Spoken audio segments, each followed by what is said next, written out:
Hayata dair püf noktalar kanalıma hoş geldiniz. Bugün sizlere çelikten gül nasıl üretilir bununla ilgili birkaç püf nokta vereceğim. Gördüğünüz gibi elimde birkaç tane çelik var. Gül dalından çelikleri koparırken dikkat etmemiz gereken en az 3 tane göz kısmının olması gerekiyor. Ve kopardığımız çeliklerin yeni çelik olmaması gerekiyor. Yani en az 1 yıllık bir gül dalının olması gerekiyor. Bakın bu dalı size göstermek istiyorum. Bu dalın üzerinde şimdi 3 tane göz var. Bakın bir tane burada,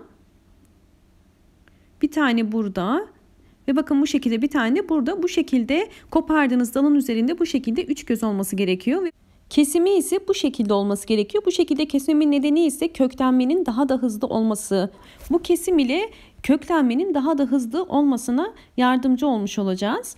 Ve özellikle bakın ben biraz daha ince olanları tercih ettim. Çünkü ince olanlar çok daha hızlı kökleniyor ama kalın olanlar çok hızlı bir şekilde köklenmiyor. Bakın yine aynı şekilde bu şekilde kesmiş oldum. İçerisinde gördüğünüz gibi bir tane de kalın var. Bunu da deneme amaçlı yapacağım. Tutup tutmadığını da size göstereceğim. Bakın gördüğünüz gibi kesme esnasında özellikle birinci boğumun hemen altından yaptım. Yani 2 parmak altından olması gerekiyor. Ve bütün dalları bu şekilde yapıyoruz. Ve diğer önemli püf nokta ise bunların hızlı bir şekilde filizlenmesi için aspirin kullanacağım. Çünkü aspirin köklendirmede her zaman çok yardımcı olan bir ilaçtır. İçerisindeki maddeler sayesinde bitkilerin daha hızlı köklenmesine yardımcı oluyor. Normalde aspirin koymasanız da bu işlem olacaktır. Fakat daha uzun olacaktır. Eğer hızlı olmasını istiyorsanız bir 10 gün içerisinde aspirinle bunu daha hızlı bir şekilde elde edebilirsiniz. Burada dikkat etmemiz gereken bir kavanozun içerisine ben suyumu koydum. Bakın içerisine aspirin de koydum. Ve şimdi kök kısmı aşağı gelecek. Yapraklar yukarı bakacak şekilde olması gerekiyor. Bu işlemi yapmamızın nedeni çeliklerden hızlı bir şekilde filizlerin çıkmasını sağlamak. Aspirin bunda kolaylık sağlayacaktır. Böylelikle seçmiş olduğumuz çeliklerden hangisinin tutup tutmayacağını az çok tahmin edebileceğiz. Ve bu şekilde en az 10 gün bekletmemiz gerekiyor. Bu bekleyişte zaten yavaş yavaş çeliklerimizden filizler çıkmaya başlayacaktır. Ve bunu da sizinle aşamasını birazdan paylaşacağım. Evet, bakın çeliklerim sadece 2 gün geçti ve 2 gün geçtikten sonra gözlerden gördüğünüz gibi yeni küçük filizler çıkmaya başladı. Bakın şöyle göstermek istiyorum. Her bir çeliğimizde yavaş yavaş küçük filizler çıkmaya başladı. Tabii mutlaka çıkmayan çelikler de olacaktır. Bakın daha yakından göstermek istiyorum. Bu kadar kısa sürede çıkmasını kolaylaştıran tabii ki aspirin oldu.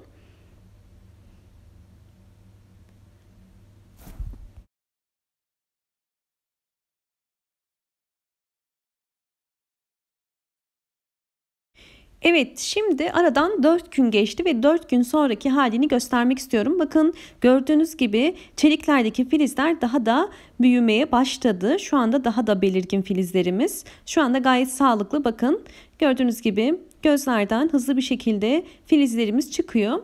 Tabii ince olan çeliklerden daha hızlı bir şekilde filizlerimiz çıkıyor. Bunu da belirtmek istiyorum. Bakın diğer filizler de aynı şekilde gördüğünüz gibi çıkmaya başladı. Evet, aradan 7 gün geçti ve 7 gün sonunda gördüğünüz gibi filizlerimiz artık yavaş yavaş yaprakları belirginleşti ve büyümeye başladılar. Bu işlem ile çeliklerimizin içerisinde suyun olduğunu ve ektikten sonra tutabileceğini bize göstermiş oluyor.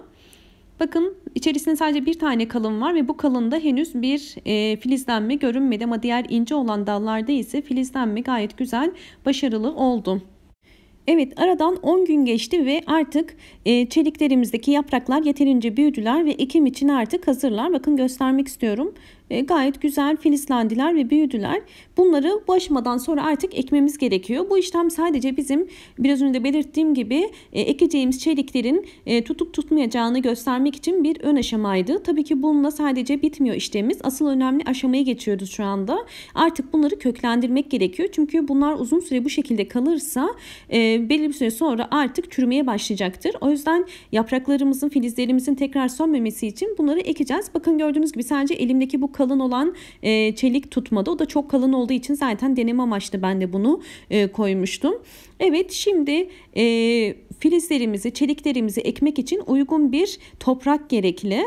Öncesinde ben bakın yine tekrardan bir aspirin ufalayacağım. Bu işlem dediğim gibi yine köklendirmeyi hızlandıracağı için toprağa ektikten sonra da çeliklerimizin hızlı bir şekilde kök salıp hızlı bir şekilde büyümesi için gördüğünüz gibi aspirini bu şekilde eziyorum ve bunu toprak ile birazdan karıştıracağım. Bakın bu şekilde üzerine döküyorum.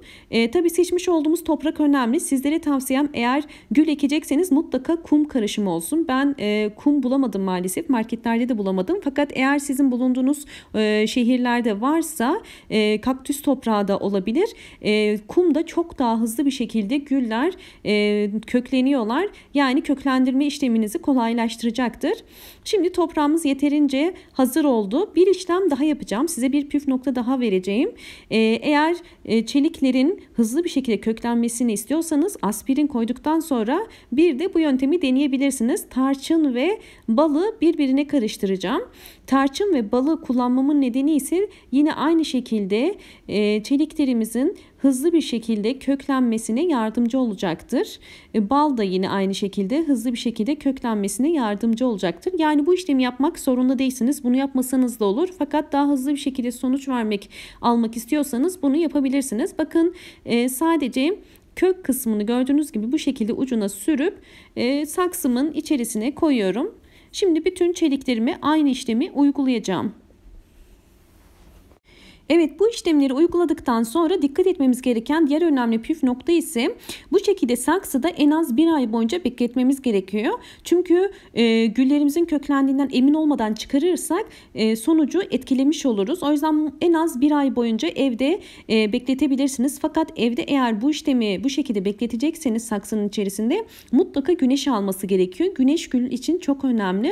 Çünkü güneş daha hızlı bir şekilde köklenmesine yardımcı olacaktır. Karanlık bir ortama koyarsanız bu işlem çok daha uzun sürebilir. O yüzden buna da dikkat edin. Aydınlık ve güneş alan bir yer olması gerekiyor. Ve aynı zamanda sulama da çok önemli. Mutlaka toprağının çok kurumadan sulanması gerekiyor. Çünkü dediğim gibi bu işlem şu anda bir köklendirme işlemi olduğu için bunu mutlaka belirli aralıklarla sürekli takip etmemiz ve yerini, suyunu kontrol etmemiz gerekiyor ki olumlu bir sonuç alabilelim. Evet, son olarak artık ilk suyunu da veriyorum. İlk suyunu verdikten sonra son aşamamızı da gerçekleştirmiş olacağız. Bundan sonra bol ışık alan ve belli aralıklarla sulama yaparsanız istediğiniz sonucu elde edersiniz. Umarım bu videom sizler için faydalı olmuştur. Videomu beğendiyseniz eğer beğen tuşuna basmayı ve kanalıma abone değilseniz abone olmayı ve böyle yeni videolarımdan haberdar olmak için sağ köşedeki zil sesini açık konuma getirmeyi unutmayın. Bol bol yorumlar yapıp sorular sorabilirsiniz. Hoşça kalın, sağlıkla kalın.